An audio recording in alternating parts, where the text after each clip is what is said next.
Hey Grace, thanks for signing up for this portfolio review. I have your portfolio up here, and I saw you left me a few notes to kind of take a look at, and we're going to see what we can do. Let's get into it. So I have your portfolio website right here, and I scrolled through it really briefly, and I like it. I think it can use some different changes or some slight updates, but for the most part, I think it's pretty cool. I like that you have a image here. Also, I saw that you want to work from Bali. I'm actually currently in Bali. So yeah, if you decide to get here in the next year, maybe I'll still be here. This header section. So I think overall you have a structure of a website, a portfolio website here. So that's great. Now what I would push you to do is let's get some more personality into this, right? Is blue your favorite color, or is blue a color that you just happen to pick? Is this like Helvetica typeface something that you like to use or that you enjoy? Or is this something that you just happen to pick, right? So let's try to think about how we can update some of those visual elements. I think overall as well, the typography is feeling kind of small. I think you could do a little bit better here. This header section, I think should, this is something I'm saying in a lot of portfolio reviews. Your header section should say what you do and who you do it for. That should be like one of the first things.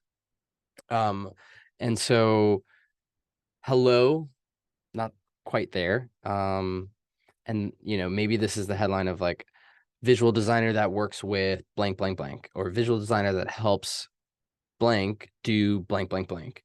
And then maybe include this kind of paragraph, 2 years of experience, both agency and in-house. You could potentially even move this into an about section somewhere under your work, potentially, that includes some of the roles that you've had from agencies and in-house companies and things like that. Scrolling down to your work, again, the type is feeling super tiny here. And I'm not a huge, like, I get what you're trying to do here.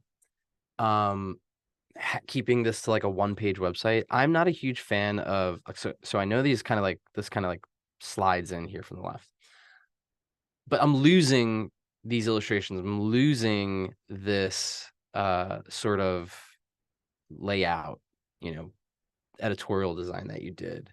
And so if it's possible to make this a slideshow, where I can scroll through those pages, then that's, a little bit better or much better, I think.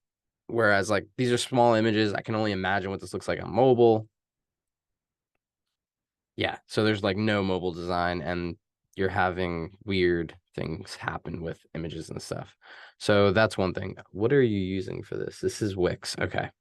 Not a big fan of Wix, but that's okay. If you want suggestions for better web portfolio website platforms or templates or anything like that, just let me know. Yeah, I would like to be able to see these elements a lot bigger. I think you're doing some cool stuff here with the illustrations, and I can tell you're into illustrating, so that's really cool. Um, and I'm not a huge fan of this left to right, left to right. It's okay, but like I'd almost rather have like a 16:9 image that's a slideshow that I can click through all of these, and like the title and the description above or below those. Like I think Tobias Van Schneider has a design portfolio website still up, and I'm pretty sure it's kind of like a one page. And he has this layout where it's like big image, title of the project, description. And that is like plenty for a portfolio website. Just give people a sense of what you do. And then I think you can get away from having these kind of like arbitrary colors, right? Like, is blue a good color for this? Like, I almost think like you would want a black background for this, because this seems like a pretty dark book. I didn't read the description here, but like the black and red already kind of gives me a vibe, and the blue sort of like interrupts that a bit. Branding DHA. Okay, cool. Same thing with the layout. Potentially think about, changing this. Again, I'm not a huge fan of these smaller elements. And if you're doing this because you may not have a lot of images and things like that, then consider actually adding a few more images for like a branding project. You can discuss like why you went with DHA dental as a word mark and why it's in 2 colors, like give me a little bit more context about that stuff. And then find a couple of mock-ups that you can apply it to some merchandise and stuff, and just kind of give me a little bit more meat to chew on here. This is, I think, a cool project. I'd actually move this up. Um, yeah, I would move this. I'd make this your second project. This is more visually interesting and feels more like contemporary. And for images for these, you can like give me give like break down the logo. Did you make the logo? Tooth Gem Company with this product. Yeah, so you did the logo.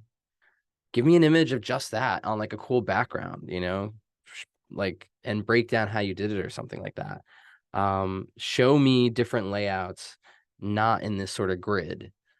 Show me the images, like have an image of the photography that that you worked with and how you laid it out with type and stuff. This is an in-house project, cool. Um, hey, that's great. Is this a project that gets you excited? Are you just showing it because you feel like you have to? Um, and that's why I think like having an about section with like your role and experience would be pretty nice because then you could say, hey, I worked with BMW. I was an in-house designer there. And that I think does a lot more than showing some of this work that's not as visually as exciting as, say, like the book and this genuine. I'd actually move this project to be first. And I like that you have testimonials here. I think that's great. And so yeah. Um, I think that's it. I hope you found this review helpful. If you have any questions, feel free to email me, and I hope you have a great day.